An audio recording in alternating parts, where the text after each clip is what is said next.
I'm Steph from Heinemann, and today on the podcast, we're handing things over to Heinemann Fellow Marian Dingle. Marian is a 4th and 5th grade educator and is currently in her 2nd year of the Heinemann Fellowship. Marian's passions lie in diversity of mathematics curriculum and in highlighting the work of mathematicians of color. In this episode, Marian is joined by Dr. Toya Jones Frank, Assistant Professor in the Mathematics Education Leadership and Secondary Education Programs at George Mason University. Marian and Dr. Frank discuss the professional trajectories of Black teachers of mathematics and the ongoing examination into their recruitment and retention. Here now is Marian. Hello, everyone. I am so excited to talk to yet another researcher in mathematics education. My action research with Heinemann centers around students and their identifying their cultural identities, especially as it pertains to mathematics in the classroom. Today, I am so excited to speak to Dr. Toya Jones Frank. And Dr. Frank, I will let you introduce yourself. First, I want to say thank you for the invitation. I am excited to do this with you. You are one of my favorite thinkers on social media. So to be able to have this conversation is a huge honor. I'm Toya Jones Frank, and I am faculty at George Mason University in Fairfax, Virginia, in the DC metropolitan area. And this is my 7th year here. And my research broadly is about equity, diversity, access. I use those words. Maybe we can have a little conversation about that. But broadly thinking about African American teachers and learners and the intersection of race with mathematics identity and mathematics achievement and participation.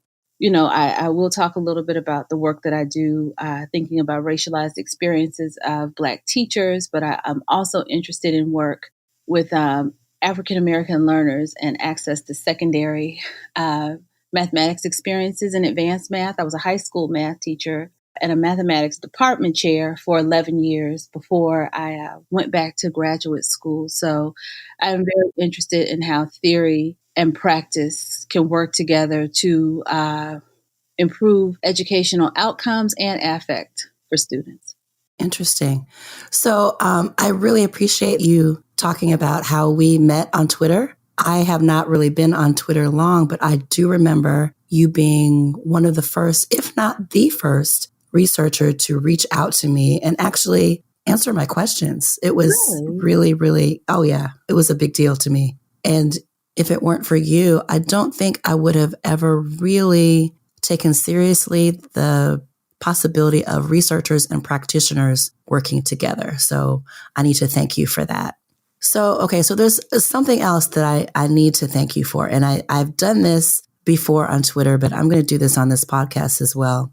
So there is a text that came out last year called Rehumanizing Mathematics for Black, Indigenous, and Latinx Students. Rehumanizing Mathematics for Black, Indigenous, and Latinx Students.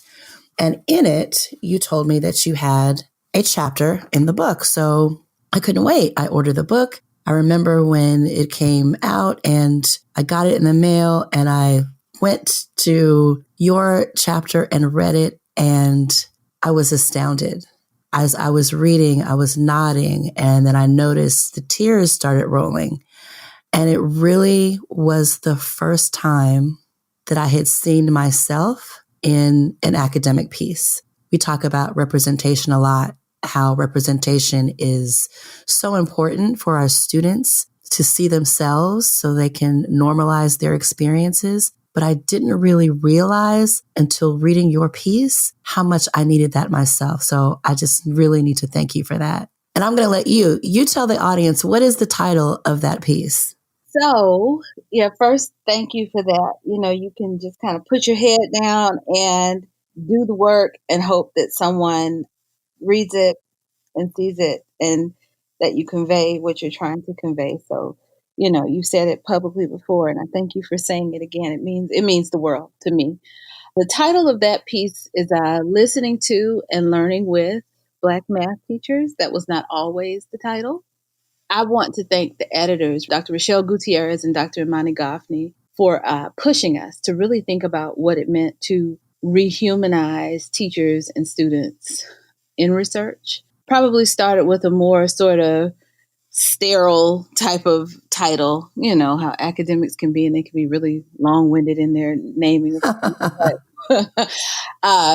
They kept pressing me about what was really important in the work and what I really wanted people to walk away with.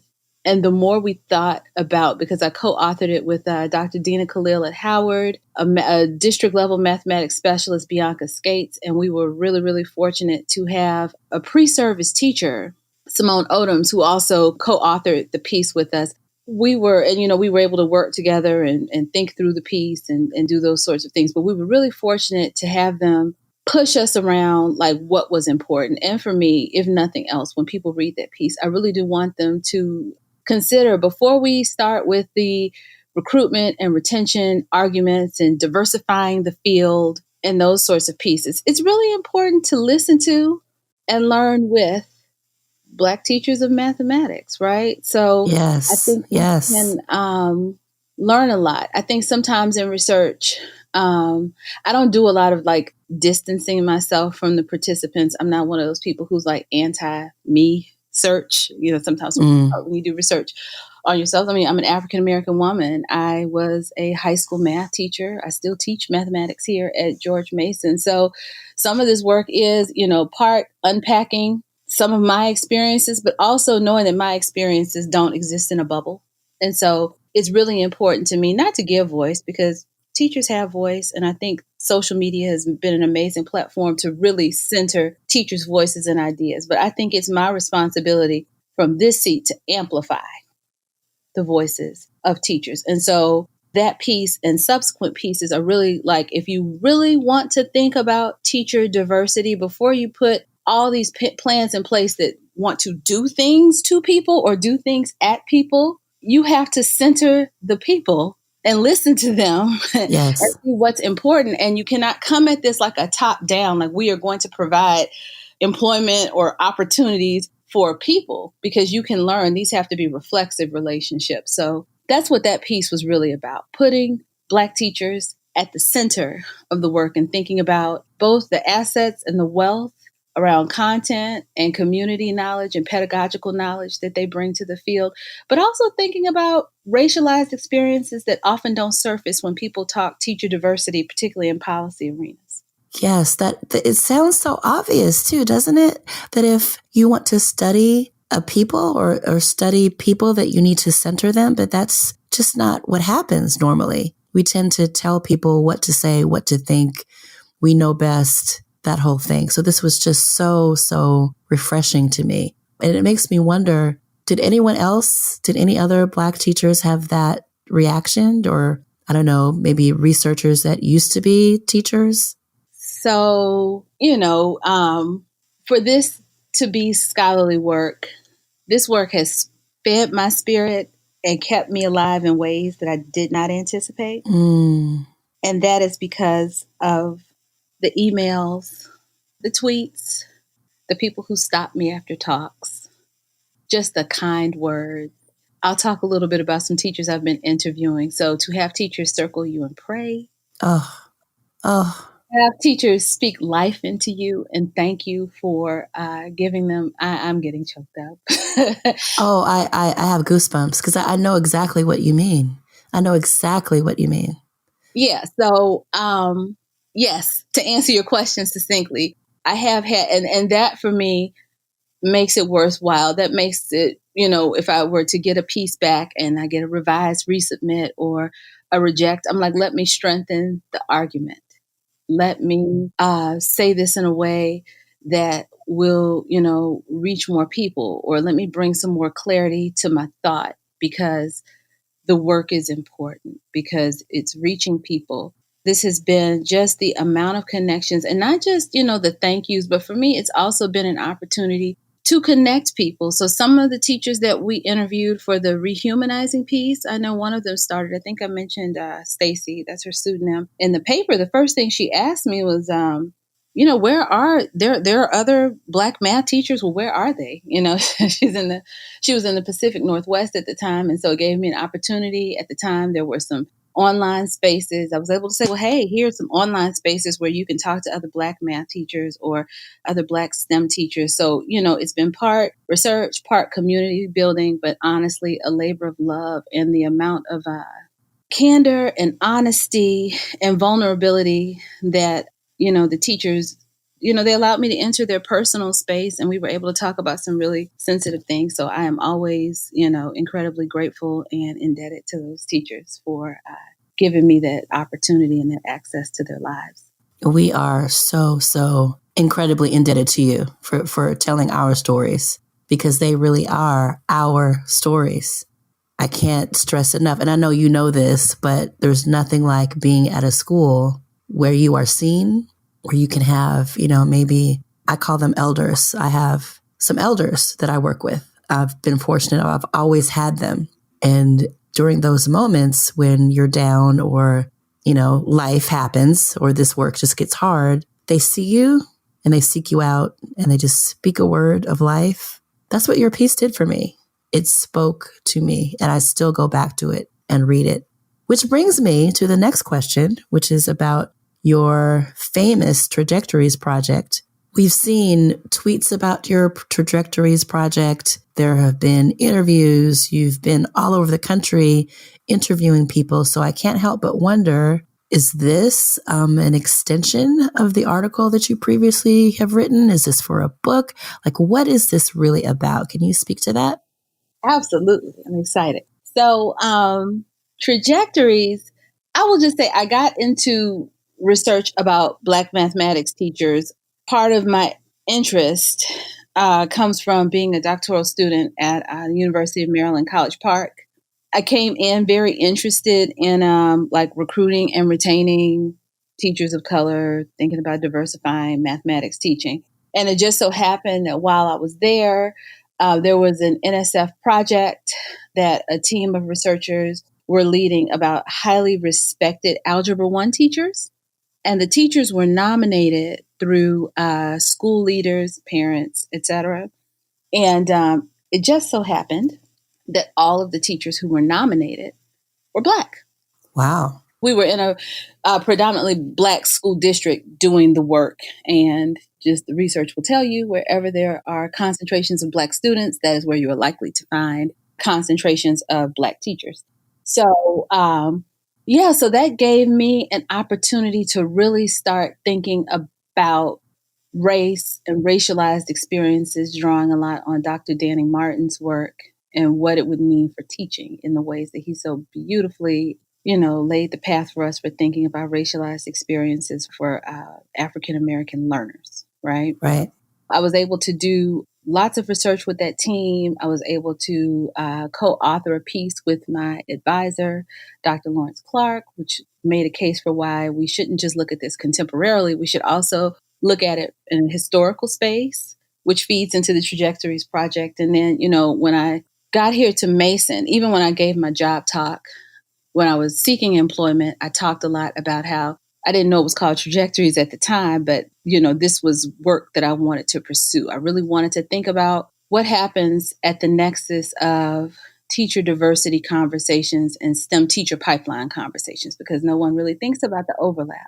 What does it mean to look at teachers who have the highest rate of turnover in a hard to staff subject area, right?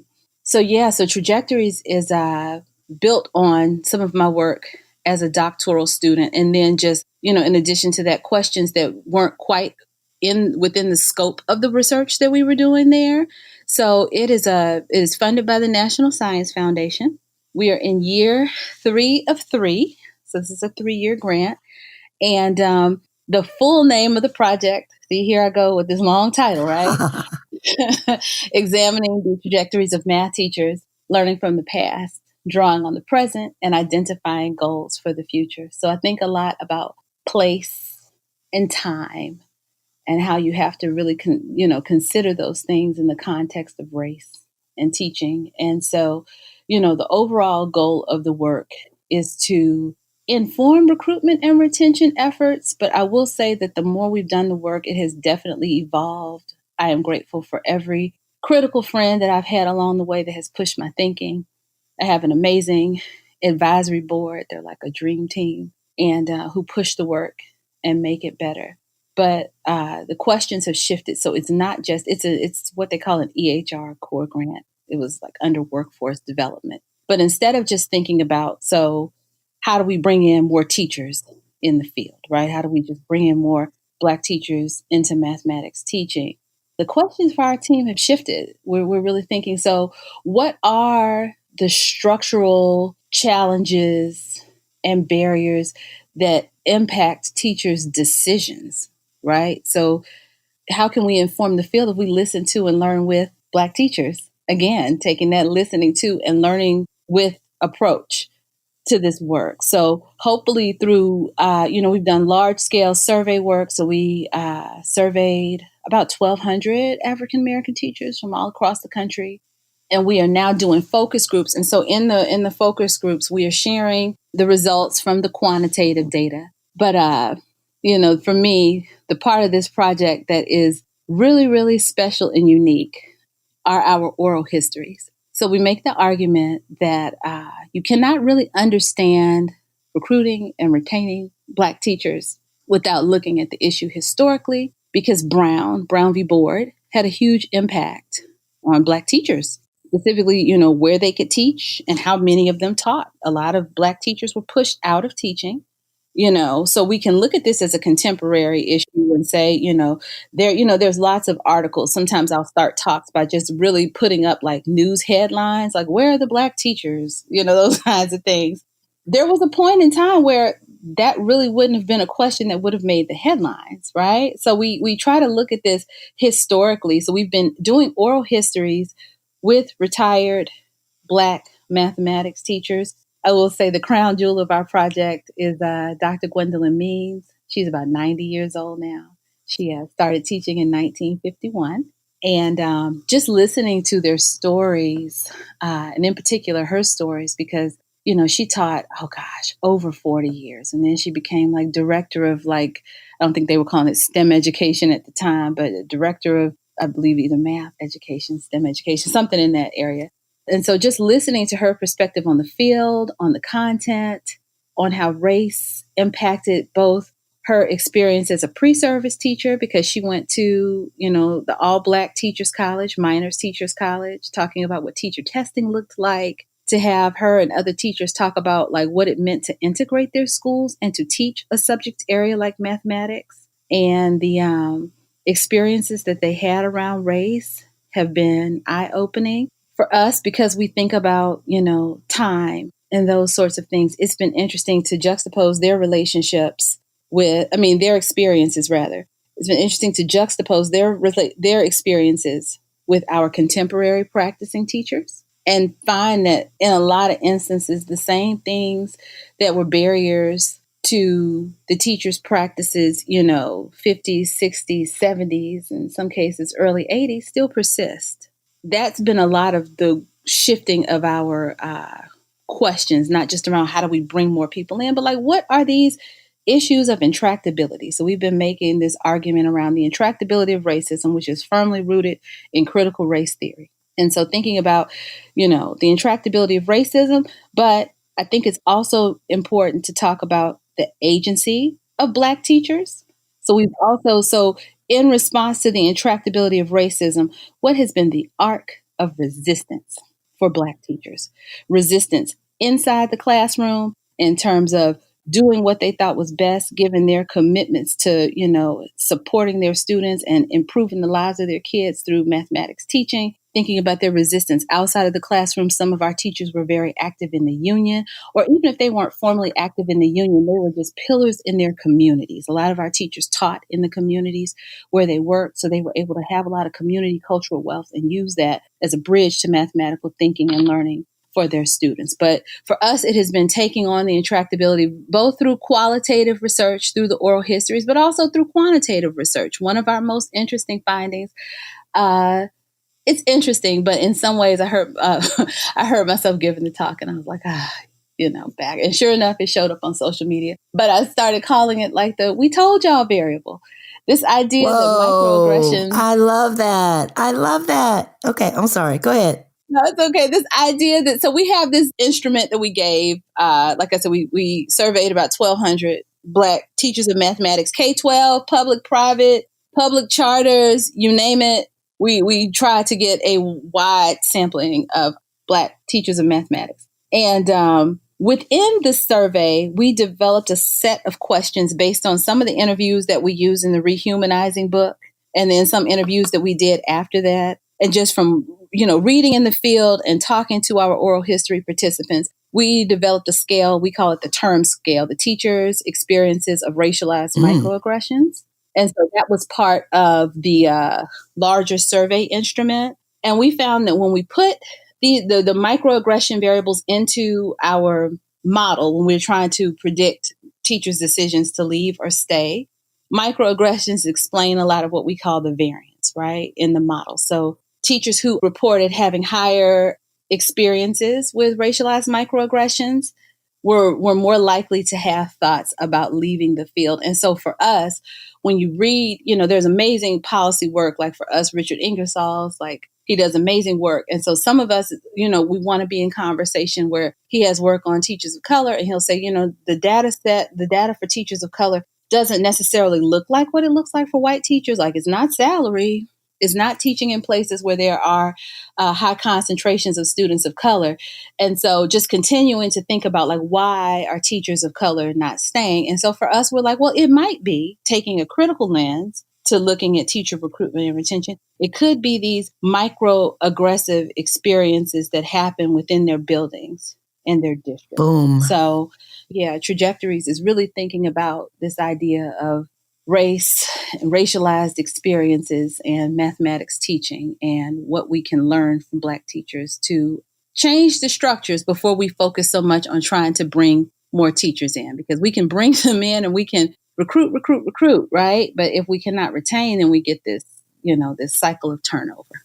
What I love is the arc of resistance that you refer to. That is something that I think we all come to a point where we have to embrace it. There's so much within the system, so much within maybe even the way we were raised that calls us to suppress that, to suppress the resistance. Just go with it. Just endure it. Just do what you can. Go around the system. There comes a point where you can't do it anymore. You have to start actively resisting. My mother was an educator, so this is very, very close to heart for me. I was an only child. My mother was an only child. So a lot of the adults that I was around, all of her friends, were other educators as well. So I grew up listening and hearing about the plight of Black teachers. In fact, my mother always told me that, yes, I would go to college, but no, I would not become an educator, because educators were not, in her eyes, they weren't esteemed. They weren't paid what they were worth. And she wanted more for me.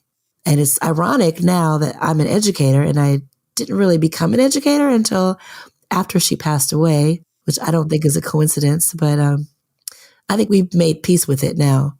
But I remember, as I have progressed throughout this career of going on 21 years now, you get to the point where I started resisting once I realized that, as you said, the barriers that were here 20, 30, 40, 50 years ago are still here. And you start realizing that when every year more and more of your friends leave your building or leave the profession. And this has happened, historically. And it's all because of, as you say, the level of resistance that you're willing to absorb, and the level that, I guess there just comes to a point where you just can't take it anymore. Yeah. And resistance looks different for different teachers, right? So, there are some teachers, even within our, interviews, there are some teachers who are on the front line, who are, very vocal, who are leading the charge, who are pushing back. And then you have some teachers who maybe on the surface look like they're going with the flow, but doing very, I think it was Rochelle Gutierrez call it being like Absolutely. creatively insubordinate. And we are just finding these beautiful cases of teachers who have found ways to put their students first and to push for change within their systems. And they're doing it in so many different ways and unique ways. And all of those ways are important. Right. It reminds me also of the Horus Tate book. I don't know if you've read it. I'm reading it now, but it's the same thing. So many things were done in secret and they weren't written down on purpose. So we're still trying to piece together just who did what, when, and how, so we can learn from that. It's just fascinating. And even with some of the teachers we interviewed for the Rehumanizing book, teachers are still doing it. Black teachers are still going in behind the scenes and making sure that kids get scheduled in particular ways because they know that the kids, they've seen something in their children, right? And they want to make sure that their kids have access to particular, educational opportunities, or it's in the ways that they perhaps pull parents to the side and talk to parents about how to navigate the system or what they should be doing to, do things that are in the best interest of their students. There are just so many ways that teachers, absolutely, even today, Black teachers just come from a long legacy. That's why, it is. It's the arc of resistance. Absolutely. Right? Absolutely. It's in the DNA, I think. We've just grown up knowing that we're going to have to do that. It's not going to be an easy road. So we're going to have to do everything that we can to kind of set things right. So one more question for you. This is something that I also asked Catherine Ye, especially for you, doing all these interviews. You said over 1,200 teachers, and hearing these stories. Some of the stories, I'm sure, have to involve a lot of pain that you're absorbing. Of course, there's also joy, but I don't want to minimize the pain. I've seen on social media that you do have a partner and you do have a family, you have a child. And I'm wondering what it is that you do. What are your intentional self-care practices? How do you balance all of this so you can be the professor you need to be and the partner you need to be and the mother and the professor and the teacher, all of those things? Balance. I'm sorry, I'm laughing at this. I will be honest. I don't know that I have always done a good job. I'll just tell you, these last few years have been, I sometimes describe it as like I've been running a gauntlet. I did. I defended my dissertation. I started here at Mason the next week. Then we found out we were expecting. I have raised a baby and started a new career. I started a new career. I did them both at the same time. And I recently I'm going up for tenure right now. And so it's the first time I've had a chance to sort of step back and say, okay, maybe you can just stop for a second and consider yourself. So I will say that right now I'm in process. This summer I started asking myself really hard questions like, you love your work and you love your family. What would it look like if you turn some of that love on yourself and your well-being? And I was trying to figure out how to do it. My little girl's 5, and like you said, you're trying to be a wife, trying to be a mom, trying to do all of those things, and how do you do it? And this summer, I was complaining. I'm like, I'm tired, and I've got to do better. Blah, blah, blah. I was with my friends from college, and one of them just looked across the table at me, and they said, "You know what? What if you just leaned into the discomfort and you just did it? What if that means you just wake up before everyone else?" And you enjoy the quiet and you put yourself first. And you set your intentions for your day. So I will say that I am very new to really taking care of myself. But since maybe August, I've become an early riser. So I get up at 5:15 now and I go exercise. I have become a runner. And transforming my physical health, it has also transformed my spirit. And so, I am grateful that I've had the opportunity to sort of step back and do that. And it helps me go to bed earlier too, because when you wake up at 5:15 and you go all day, you're ready to go to bed. So I'm probably also getting a little more sleep. Yeah, but I will say, I'm in process. I'm working on it. I'm getting better at it. And I certainly feel better. I knew something was going to have to change because I'm like, this is not sustainable. I was running myself into the ground. But now, if I'm speaking at a conference, if I'm going to collect data, you will find me at about 6:00 in the morning in the hotel gym. Wow. Putting myself first so that I can be there for everybody else. And it has been life-changing. And about how long you think you've been doing this? Oh, gosh, maybe 5 or 6 months. That's why I said I'm in process. I'm at the beginning, but it has become a habit now. So now, I don't even need an alarm clock. My body wakes me up and I do it. And when I don't go, my body craves it at this point. And it has helped a lot. It has helped a lot, not just in the physical, but also in the mental, in the spiritual. I feel clear. I feel like my head is more clear. Definitely feel like I am tired, but I am not right. Then there's a difference. Fatigued. Right. And I was telling somebody, I am a pretty spiritual person. I also come from a line of ministers. Everybody in my family is in some sort of a ministerial position.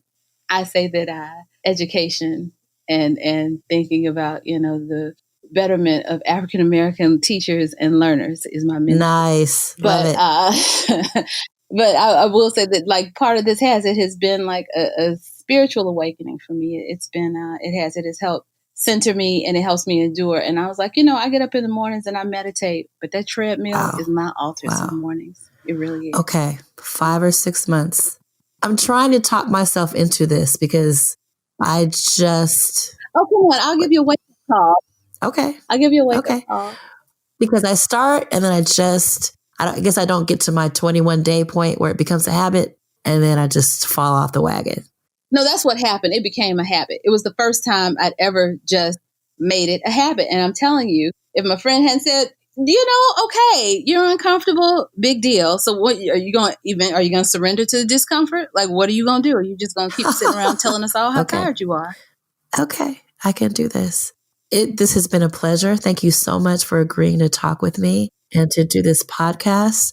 I have learned so much more than I thought I already knew about your work. So thank you for that. And good luck to you. Good luck with your tenure pursuit. Good luck with all of these things. I can't wait to see how the project turns out. Me too. It is. We're excited. So we have most of the videos back. We're still doing some interviews. So we're doing focus groups in Atlanta, and we're going to also do a DC focus group. So if anyone is interested, they can find us in a few places. If you look up Trajectories of Black Math Teachers on Facebook, you'll find our page. We just created a page. We're at Trajectories Pro, like Trajectories Project, at Trajectories Pro on Twitter. And our website, we have a big, beautiful website. The videos are being edited now. That's going to be blackmathteachers.org. And it should be opening early January. And so it'll be a digital archive where people can watch the oral histories. We're going to post, we have some infographics around some of the data that'll be coming out in papers that we have under review that should be coming out in the spring. And so they'll just be the behind the scenes on the Facebook page. We've been posting pictures and sort of giving snapshots. And occasionally we will tweet some of those things on Twitter. But blackmathteachers.org will be the big fancy site. And right now we just have a temporary site where we're recruiting. Oh, I can't wait. I can see me now. I'm going to be crying all over again. Wow. That is so, so, so important to collect that for the people that come after us. That's so, so, so important. Thank you. And I want to thank you for this opportunity to share this work with the public. And I want to thank you for thinking enough of me to interview me for this podcast. It means of course. I really appreciate it. Your work is important. Our thanks to Marian and Dr. Frank for their time today. You can find them both on Twitter at DingleTeach and at Toya J. Frank. Learn more at blog.heinemann.com. As always, thanks for listening.